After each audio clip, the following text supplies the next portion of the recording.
Hi, this is Vicki from Learning Home Volunteers, and welcome back to our learning on the five senses. Last week we finished sight and started with hearing. This week we hope to finish hearing and taste. We hope you will enjoy the rest of the exploration of the senses. This is activity number 9. Let's make some noise.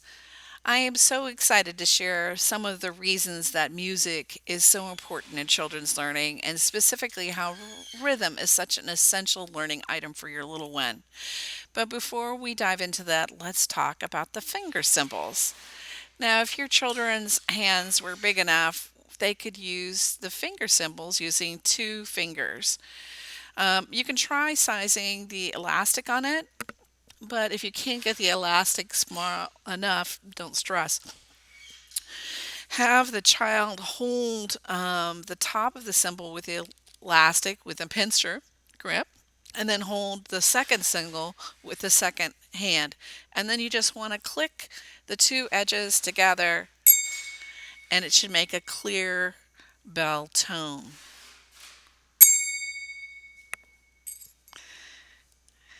The easiest way to introduce rhythm into sound is actually just to take a walk. Every time they take a step, make a sound. And for those with fingers without finger symbols, they can clap every time they step. If you want the sounds faster, you need to move faster. If you want the sound slower, move slower. Try counting. 1, make a sound. 2, make a sound. 3, make a sound. Another idea is to have them use a symbol every time they hear their name. For example, I would only make a sound with my symbols when I hear Vicky being said.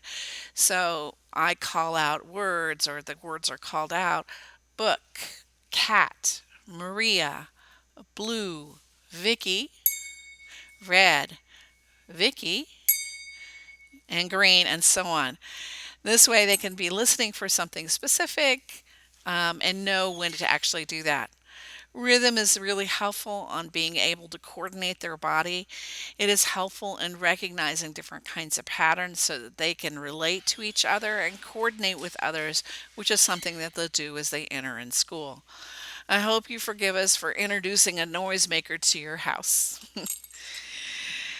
Activity number 10. We thought it would be fun if you could see if your child can recognize the smells from your house. We have provided a set of Dixie cups with holes poked into the bottom of the cup. And we suggest that you put your sample on a napkin so they can't see it, and then put the Dixie cup over it and have them smell. So, what is that smell? And what things should you put underneath the Dixie cups? Well, obviously, putting things that are recognizable to your child, things that they commonly eat, food, spices that you commonly use, that they know what there are.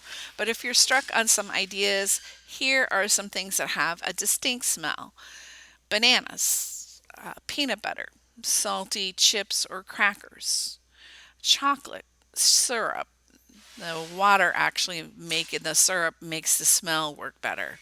A lemon wedge or lemon juice, pickles, ketchup, black pepper that's been freshly ground, maybe a cinnamon stick that's been broken in half, peppermint candy that's been crushed, or a candy cane, orange peel or an orange segment, coffee grounds, a warm tortilla, toasted bread, dish soap, shampoo, perfume. Any of these should work.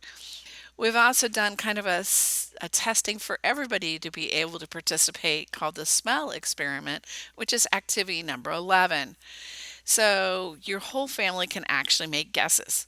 On these cotton balls that we put in these test tubes are wetted smells, smells that are actually liquid. And then we sealed them into a test tube and left them for you to actually try. You can unscrew the test tube and count to 3 before you actually smell. The actual moisture needs to combine with the air before you actually sniff, and then record your answer. So, what do you think each of those smells are? Put your answers up on class tag and we'll reveal the answers later in the week. Well, we're going to switch off to tasting. In activity number 12, what flavor is this? We are going to have the child taste the four basic flavors: sweet, bitter, salty, and sour. Their tongue helps them taste the different flavors, and we thought it might be fun to build a model of the mouth, and we've included a paper which you can build that mouth for. You want to cut the lips like we see at the end, then they I'm sure can do that scissor work. There's a line that shows them what to do. And then you want to fold it on the lines.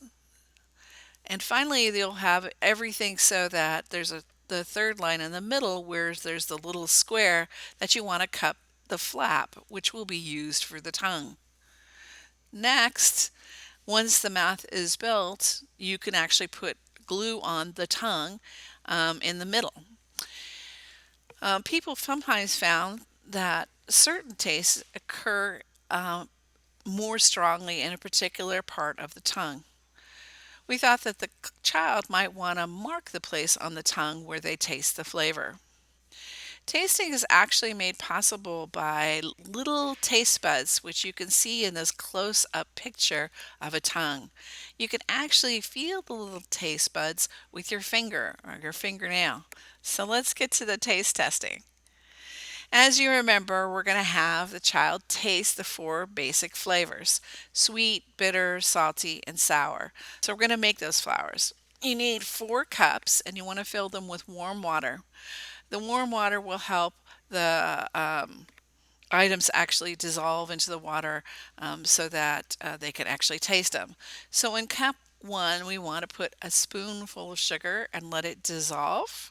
In cup number 2, you'll find a small bag of cocoa powder, and you want to mix it with water. Not too much, other would be really bitter. In cup number 3, you want to take a spoon of salt and dissolve it in the water.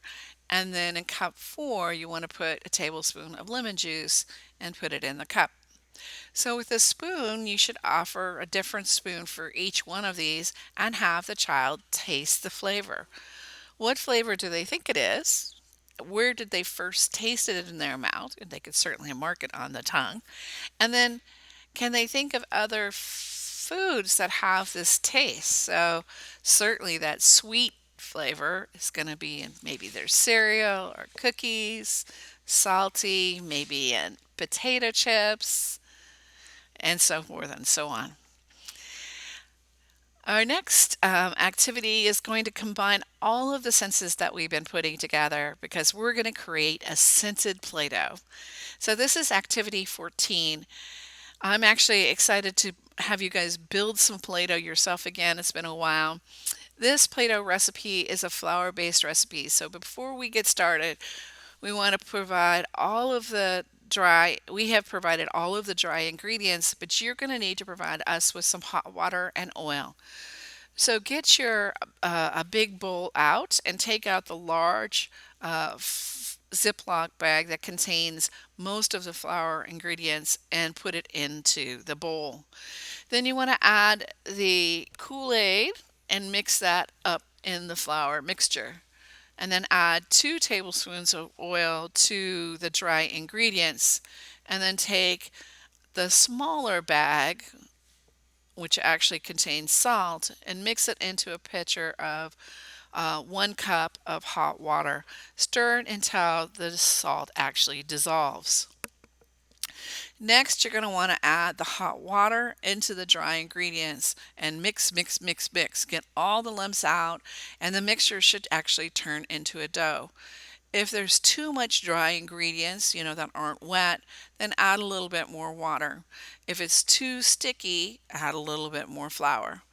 Now it's ready for play, a treat for all of your senses: sight, smell, touch, hearing, and, well, not taste. It doesn't taste good. It is super salty, but it is safe to eat if they actually do that. So what are you guys going to make? Well, don't forget to offer things that might enhance the experience. Forks, knives, spoons, cookie cutters, toothpicks, garlic press, rolling pins, whenever you might sit around your kitchen. We can't wait to see what you and your learner mark. We await photos. Well, this concludes our census session. We hope you enjoyed all of the activities.